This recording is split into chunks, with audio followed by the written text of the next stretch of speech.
Hello and welcome back, and thanks for watching. In this video we're going to do something a little bit different. I'm going to show you my 8 ideas for making better photographs. And this idea came out of a process I was starting to go through in selecting what I thought was my best photographs for a book that I'm going to put together. And as you know, I'm very keen on making photo books, and so I've started this process.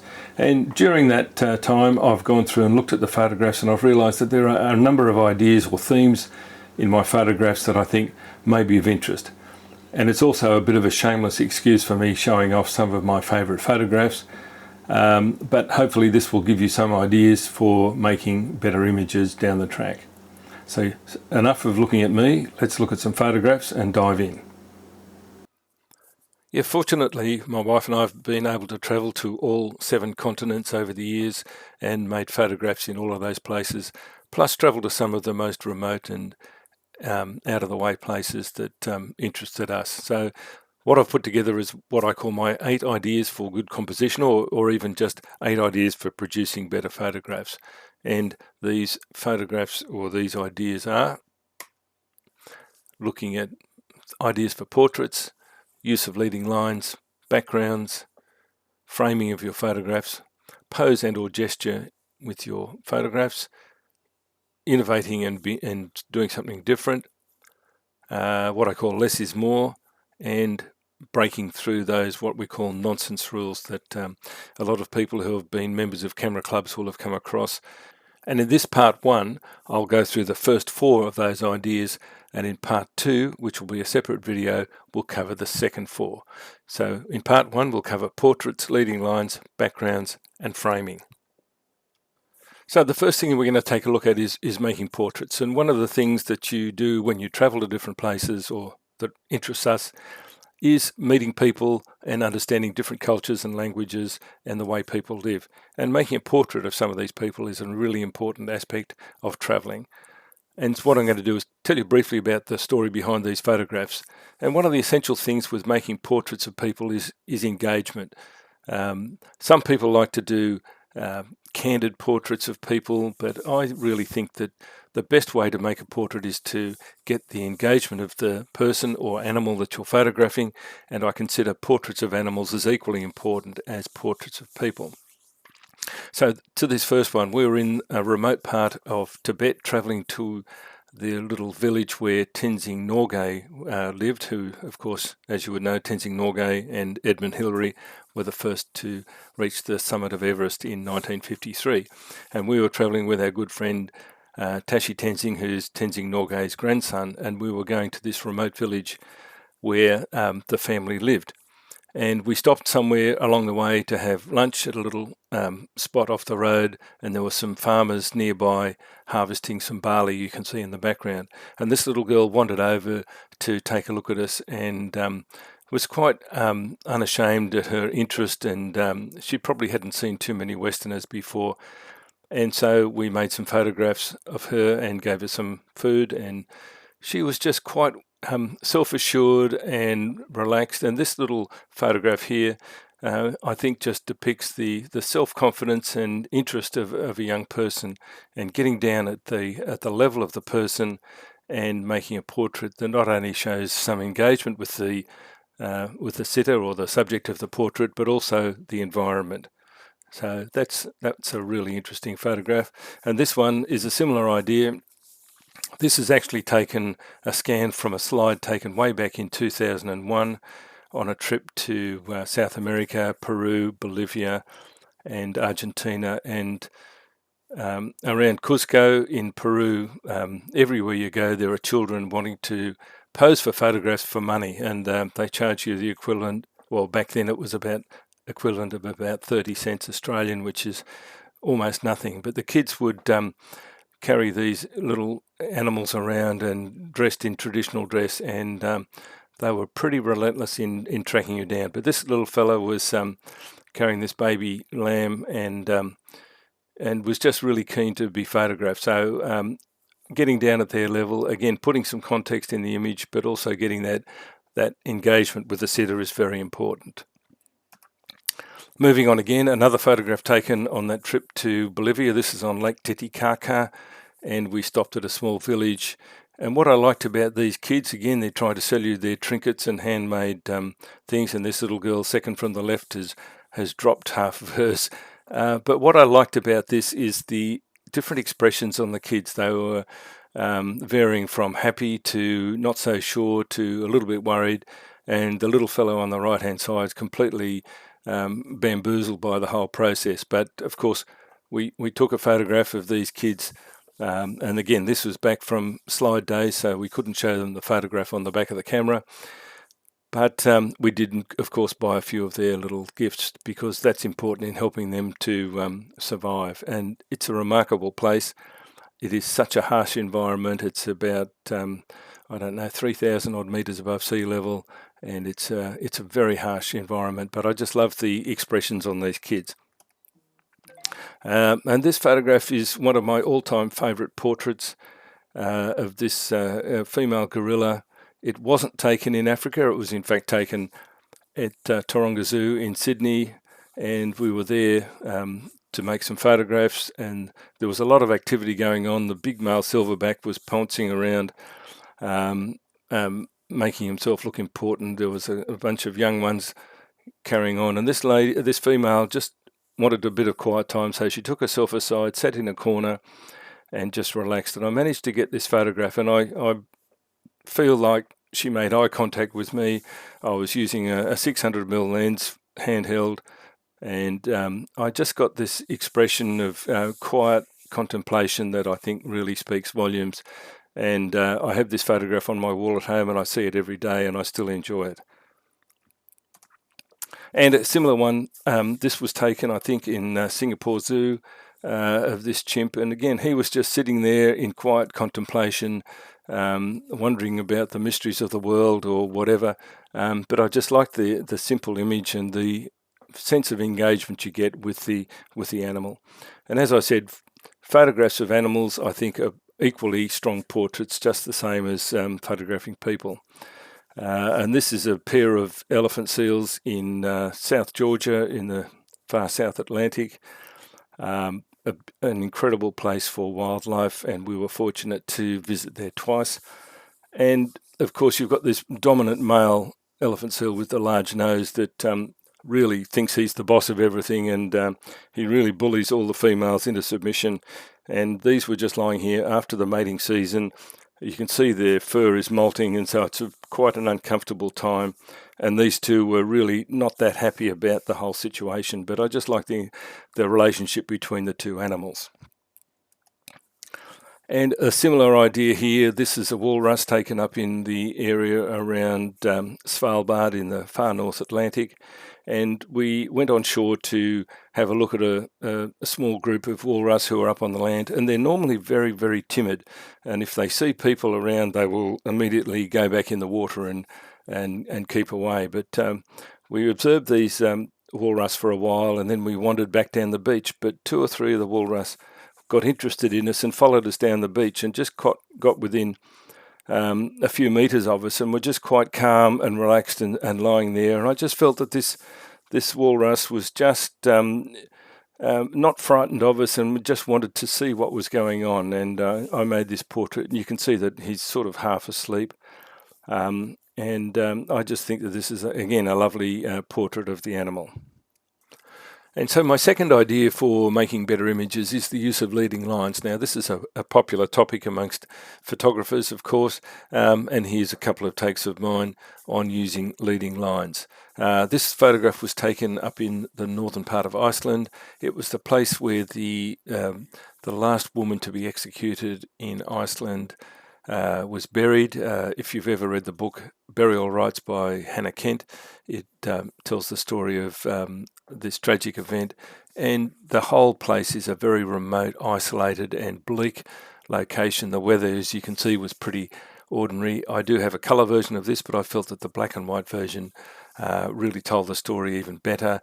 There's only a few graves there, and originally the grave site was unmarked because it was the woman and her boyfriend were, a source of shame because they'd committed a crime, but they've subsequently had a tombstone erected there. But the crosses there, I felt, formed a nice leading line that drew you into the photograph and let your eye wander all the way to the building in the far horizon and then back again to this small church. And the whole feeling of the image is of bleakness and despair, and I think the black and white version works very well for that. So that's a use of leading lines.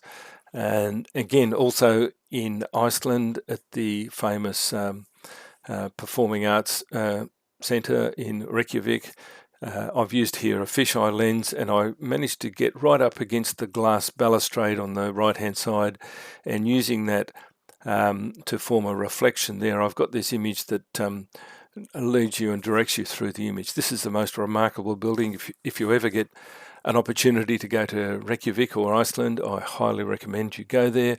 And this concert hall is just absolutely amazing, and so many photographs can be made there. But again, the lines lead you into the photograph. And this is another one that I've made, and I've made a series of images that I call impossible architecture, and the idea came from looking at drawings of people like Escher, who made those impossible staircases. And this photograph originated from the Opera House in Budapest in Hungary. And what I've done is I've flipped the image and then blended it together to make this staircase that just goes around forever and you just get trapped in it. And it was a lot of fun to make these images. But again, the lines draw you through the photograph. And another photograph, again, using the stunted tree in the foreground. This was taken at the southwest corner of Western Australia, which is an area that gets a lot of intense weather.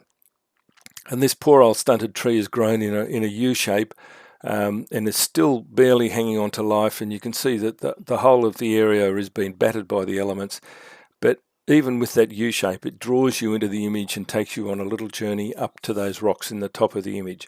So by using leading lines or lines in the image, can draw your viewer through the photograph and show them the areas that you're trying to tell a story of.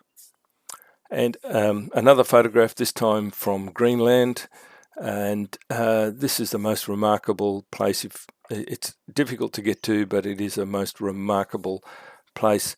This rock face, you can't even see, barely. Our ship is here in the photograph, and that's about 3 or 4 stories tall. And then it was moored not far from this rock face, and you can see the height of this rock face is just incredible.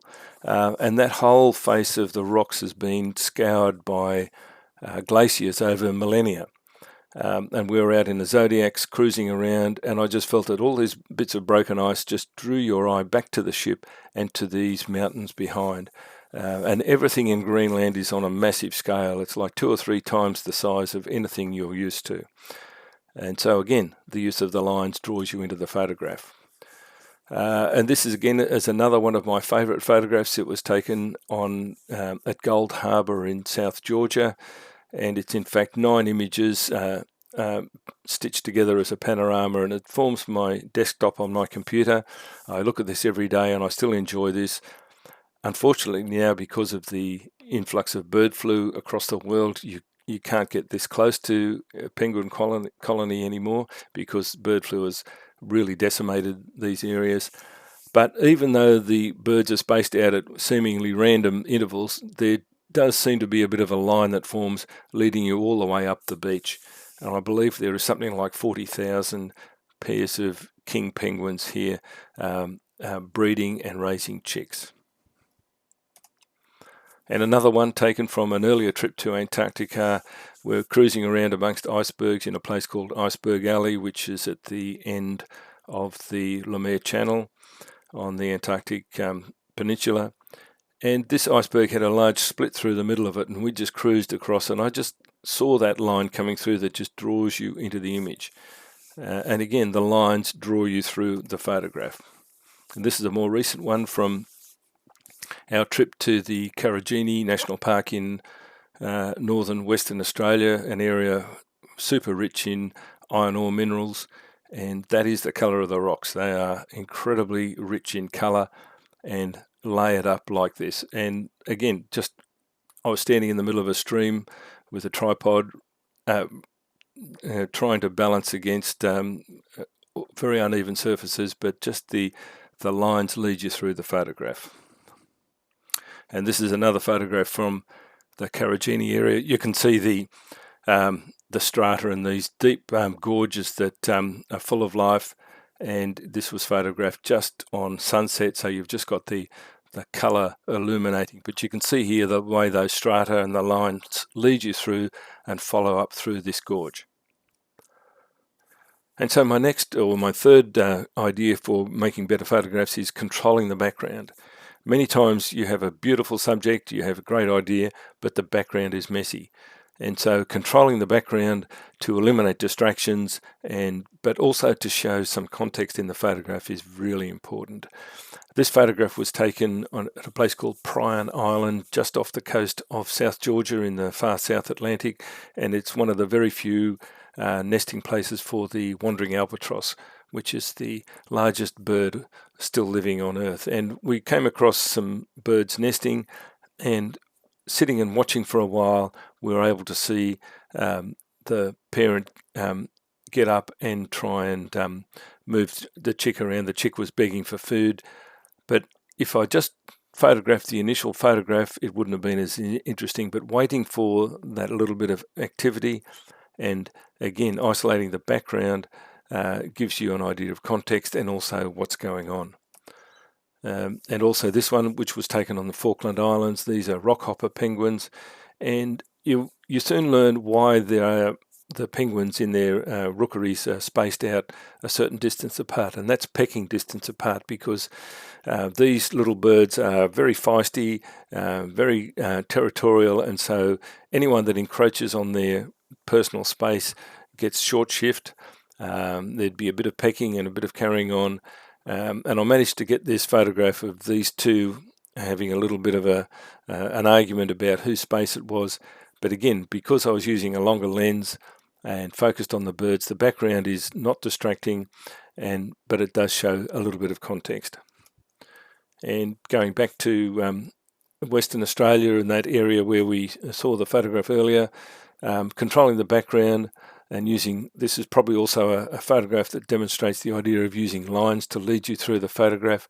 There are a lot of these types of trees that grow ever so slowly, but because of the conditions, just lie along the ground and follow the tracks through the rocks. And again, controlling the background gives you no confusion about what the interest is in the photograph.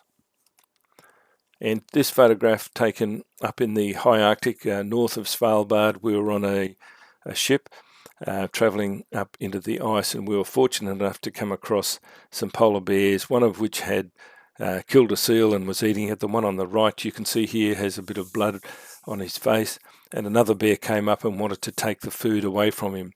And so they went through this little bit of a dance around each other to size each other up, and they came in. And I've seen this in other photographs. They came in and they just sort of sized each other's jaws up. It was almost as if they were kissing, but they just sized each other up. And the one on the left, he was the bigger one, and the one on the right then had to let the larger one then take over feeding on the carcass.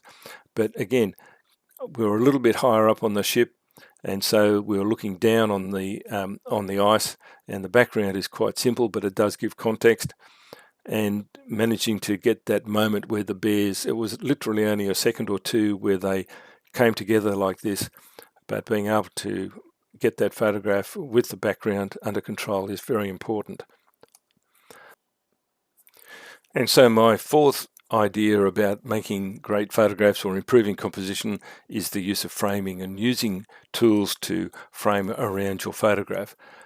This first one was taken in Kathmandu in Nepal, of the large stupa there, and of course the prayer flags are prevalent. And I found a nice composition where the flags framed the face of the Buddha figure on the top of the stupa, and I've added a texture onto the background. I think it might have been a double exposure in camera of the surface of the stupa, but using the flags as a frame there gives you a sense of looking through something into the photograph and tells you something not only about the context and the environment, but adds a further dimension to the photograph. And this second one was taken inside one of the oldest Buddhist monasteries in Tibet, and it's a very dark and difficult environment. It's not particularly large inside, so I used a fisheye lens, but framing it around the columns or the timber posts that support the structure there, you'll see there's just a couple of lights in the background. That's a fairly recent innovation, because electrical power has only come fairly recently there, but this monk was lighting all of the butter candles there, and that was forming the illumination. But I just felt that using the lines of the columns and the foreground formed a nice frame around and gave you some context, and helped to give you a sense of what it was like inside the monastery. And this one, again, one of my favourite subjects, as you'd probably guess by now, is penguins. And this was taken on South Georgia. And what we have here is we have a macaroni penguin who's ended up in the middle of a king penguin colony. And he looks as though he's the unwanted orphan. Nobody really wants him. And I've used the framing of the birds around him to give it context, and you can see there that two of the penguins in the background are probably saying, well, he's not my son, so he's not one of us. And the poor little lost penguin there is just trying to find a little bit of refuge. But again, it tells the story of what's going on in the photograph, and just using the birds frames it nicely. So I hope those first 4 ideas have been of use and those images are interesting. And in part 2, we'll cover pose and gesture, innovating and trying different ideas, less is more, and breaking those nonsense rules. Thanks for watching, and I'll see you again very soon.